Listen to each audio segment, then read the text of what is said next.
शहला मेरी class fellow थी। हम दूसरी जमात में साथ पढ़ते थे। वो गरीब माँ बाप की बेटी थी। उसके अब्बू छोटी सी दुकान चलाते थे। ये दुकान उन्होंने अपने घर में बैठक में खोल रखी थी। वो बीमार पड़ गए तो ये दुकान बंद हो गई। बीमारी एक अजाब होती है। ये गुर्बत से भी बड़ा अजाब है। खुदा किसी को बीमारी ना दे। बाप की अलालत से घर में फाके होने लगे। उन दिनों शहला की उम्र बामुश्किल 11 बरस थी। हम इकट्ठे स्कूल आती जाती थी। एक दिन उसने अचानक स्कूल आना तर्क कर दिया। वजह मालूम करने में अम्मी के हमरा उनके घर गई। पता चला कि उसकी शादी हो रही है। अम्मी ने सुना तो दांतों तले उंगली दबा ली। वो कहने लगी, खुदा की पनाह, ये गुर्बत कैसी बुरी बला है। जब बस नहीं चलता तो मासूम लड़कियां इसकी भेंट चढ़ा दी जाती हैं।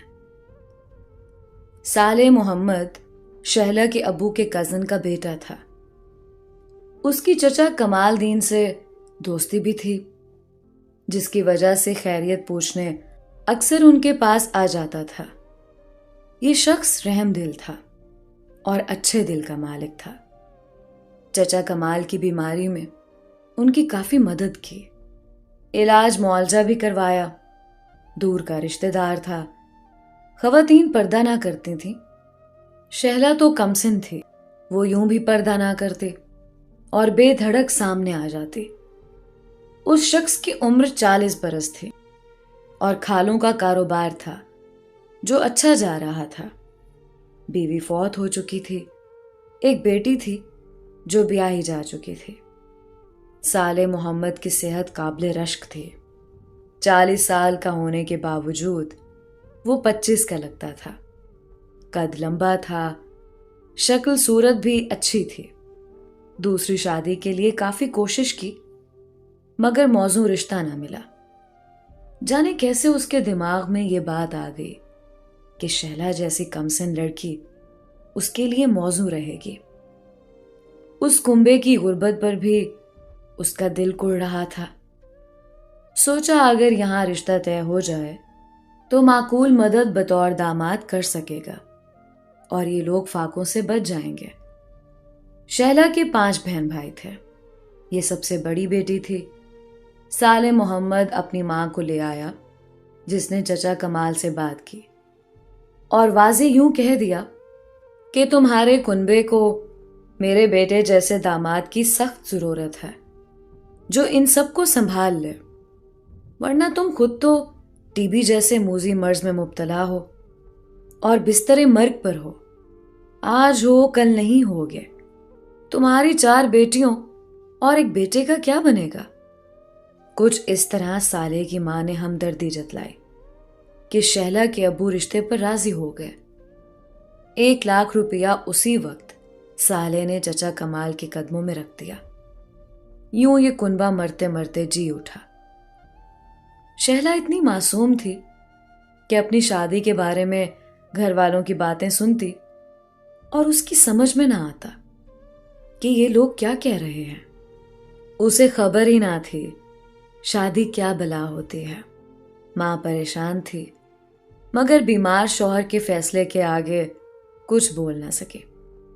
उसने अल्लाह ताला पर भरोसा कर लिया। 1 माह में ही शहला को दुल्हन बना दिया गया।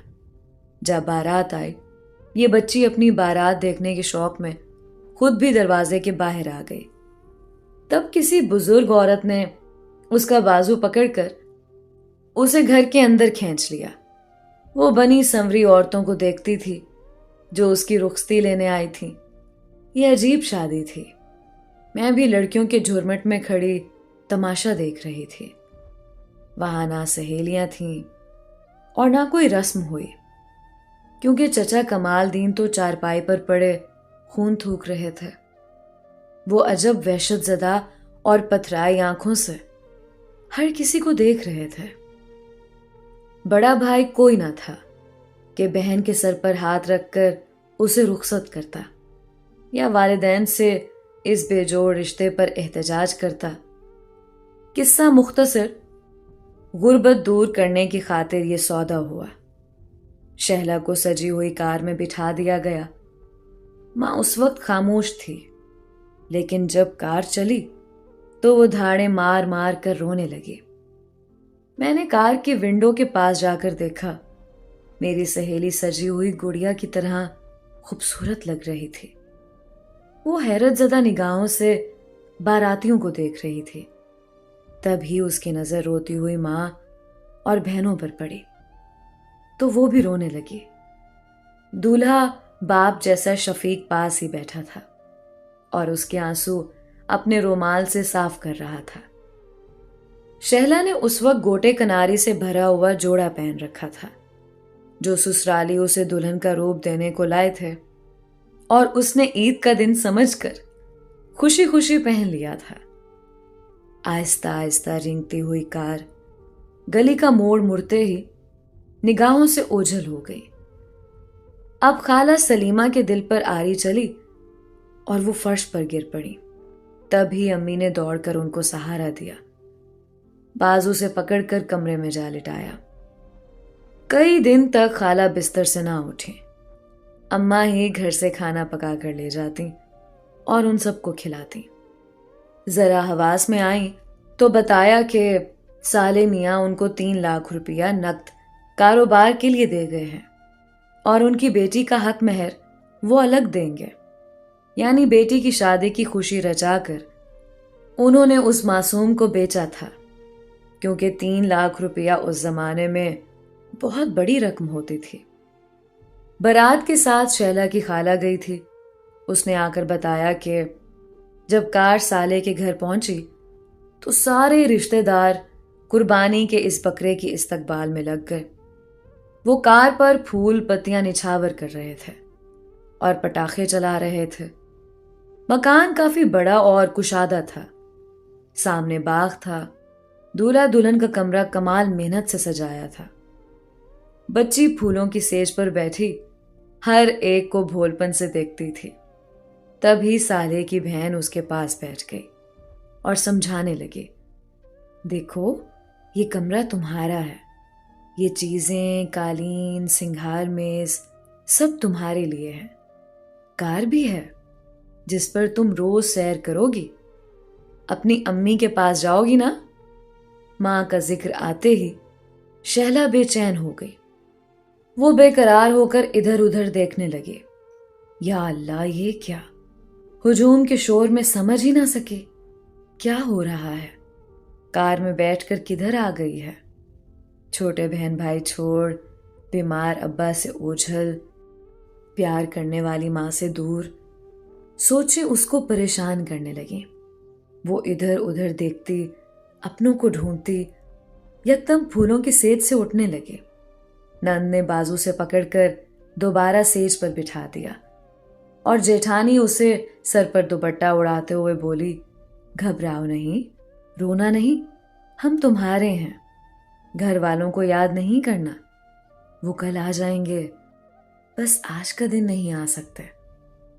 वो फिर नहीं गई। इधर उधर देखने लगी, कमरे की हर शय को घूरने लगी।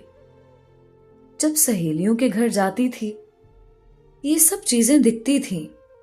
सोचती थी कि कहां से आ जाती हैं ये चीजें, उनके घरों में और मेरे घर में क्यों नहीं। ये फ्रिज, ये टीवी, ये सिंगार मेज और इसमें रखा हुआ ये सामान, और अब ये सब कुछ यहां मौजूद था। ये सब कह रहे थे रोना नहीं, उदास मत होना, ये सब चीजें तुम्हारी हैं। मेरी हैं तो फिर मेरे माँ बाप के घर क्यों नहीं है। अगर ये सब मेरे घर पहुंचा दें तो हम भी अमीर हो जाएं। थोड़ी देर वो बोली, मगर जब रात हो गई तो घर वाले याद आ गए। ये सारी चीजें हैं मगर माँ बाप तो नहीं है। वो अपनी नंद से पूछने लगी, घर कब जाएंगे? मुझे अम्मा के पास जाना है। जिद करने लगी, नहीं अभी चलो, मैं यहां नहीं सोऊंगी, वापस घर जाऊंगी।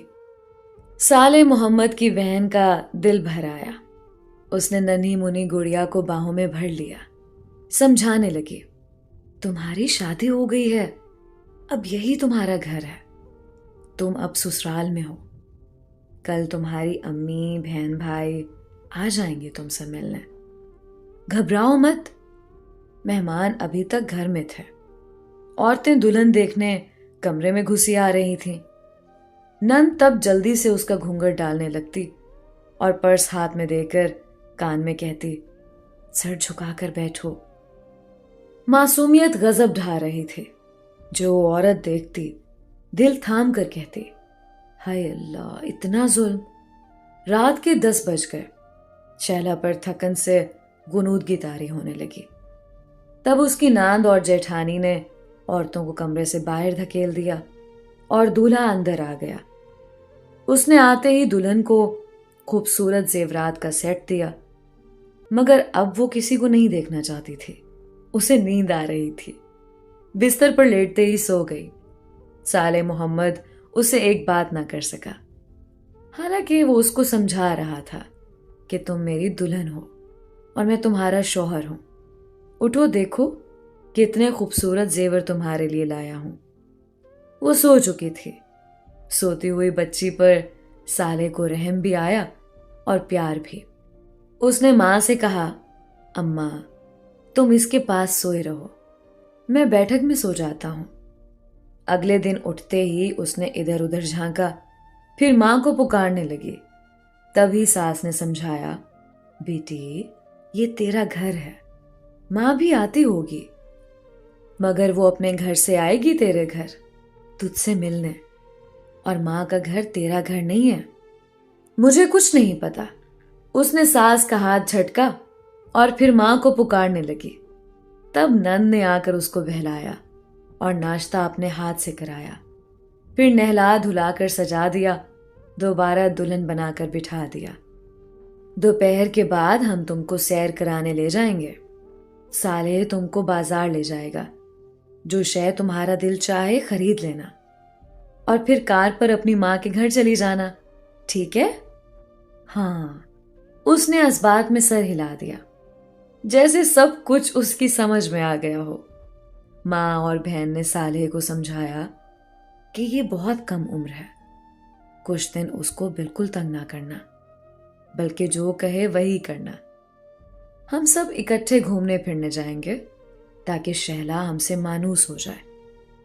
अब वो रोज शाम को कार पर सैर करने जाते, शहला को चीजें खरीद कर देते, तोहफे लाते। वो बच्ची थी, खुश होती थी इन बातों से। उन्होंने उस पर कोई दबाव न डाला। रात को सास अपने पास सुलाती थी, दिन को नंदे हाथों में हाथ लिए रखती थी। यूं रफ्ता रफ्ता खौफ व अजनबियत दूर हो गई। वो उसको हर दूसरे तीसरे दिन मैके भी लिए जाते थे। 4-5 घंटे बहन भाइयों में रहकर आती तो खुश रहती। वक्त धीरे धीरे आगे से रखने लगा। ये अच्छे लोग थे। उन्होंने नन्ही मुन्नी शैला को इतने प्यार से रखा कि वो घर वालों को भूल गई और उसको समझ में आता गया कि शौहर और बीवी में क्या रिश्ता होता है और ससुराली कौन लोग होते हैं। साले उसका इतना ख्याल रखता कि वो उससे प्यार करने लगी। लोगों ने बहुत बातें की, इस जुल्म के बारे में कानों को हाथ लगाते, मगर शहला के माँ बाप खुश थे। उनके तमाम खदशात मिट गए थे। साले अमीर आदमी था, उनका ख्याल था इस तरह उनकी बेटी की किस्मत चमक गई थी। वो अपने ससुराल के हर फर्द के लिए फरिश्ता रहमत बन गया।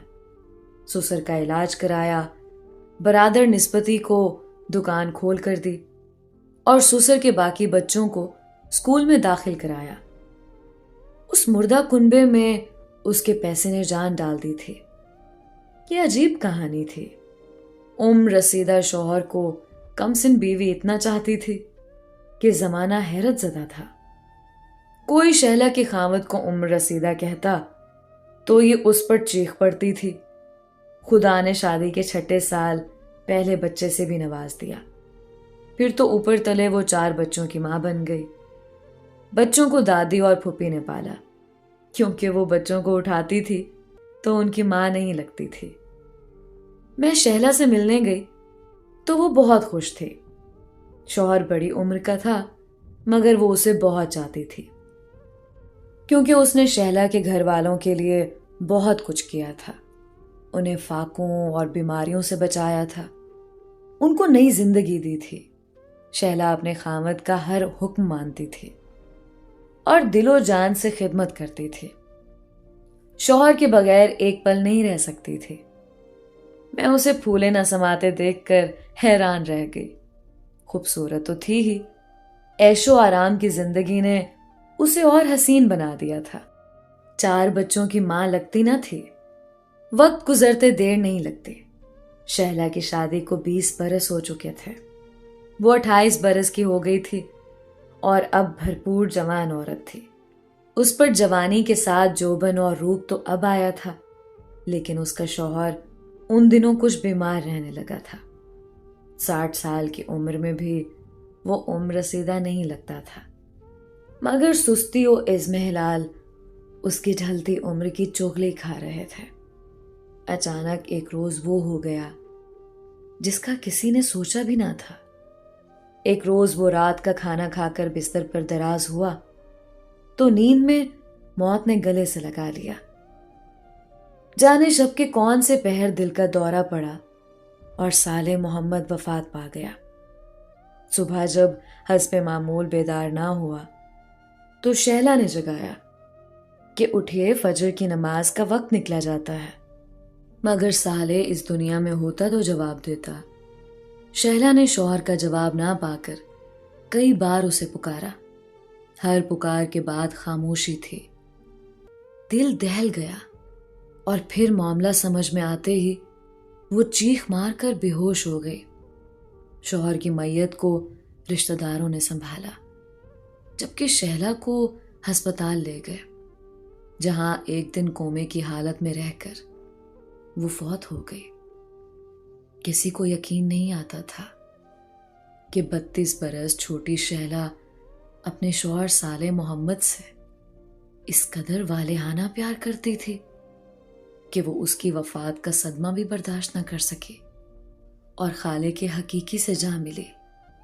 दोनों साथ साथ लहद में चले गए। इतनी रफाकत, ऐसा प्यार कभी किसी ने ना देखा होगा। मरने के बाद भी साथ निभा रहे थे। 2 जनाजे आगे पीछे दुनिया से गए तो हर आंख अश्कबार थी। एक बच्ची से औरत बनी थी। फिर 20 बरस की रफाकत से वो उसकी दोस्त, गम गुसार और जीवन साथी भी बन चुकी थी। उसके बच्चों की मां थी, अपने ससुराल की आंखों का तारा और सास नंदों की चहेती थी। मेरी सहेली में कितनी खूबियां थीं, गिनवाने बैठूं तो गिनवा नहीं सकती। ये कुछ पुराने वक्तों की बातें हैं। आज तो शादियां खेल और तलाकें आम बात है। बरसों पुराने लोग कैसी अनहोनी निभा जाते थे कि आज सोचो तो हैरत होती है। इन दिनों शादी के बंधन को वो अहमियत नहीं दी जाती और शादी को वो एक मामूली रिश्ता गर्दाना जाता है। मामूली बात पर अलहदगी और तलाक के केस आम हैं। मियाँ बीवी इस कदर नाजुक मिजाज हो गए हैं कि मियाँ खराटे ले या बीवी पालतू जानवर रख ले तो इस बात पर तलाक हो जाती है। उम्रों का फर्क तो बड़ी बात है। रंगत के फर्क पर जीवन साथी को खुदा हाफिज कहते नहीं झिझकते। शहला ने तो खुद से 20 बरस बड़े शख्स के साथ जिंदगी के 20 बरस ऐसे गुजारे थे जैसे कोई जन्नत में जिंदगी गुजारता है। मगर जिस तरह शहला ने समझौता किया और जिंदगी हंसकर गुजारी, उस पर दुनिया हैरत में थी। दुनिया में ऐसी औरतें बहुत हैं जिनके सब्र और तदब्बुर की मिसाल नहीं मिलती। शहला के बच्चे आज भी अपनी माँ की कब्र पर फातिहा पढ़ने जाते हैं। फूल उसकी लहद पर निछावर करते हैं कि ऐसी बेमिसाल माँ सिर्फ उनकी है।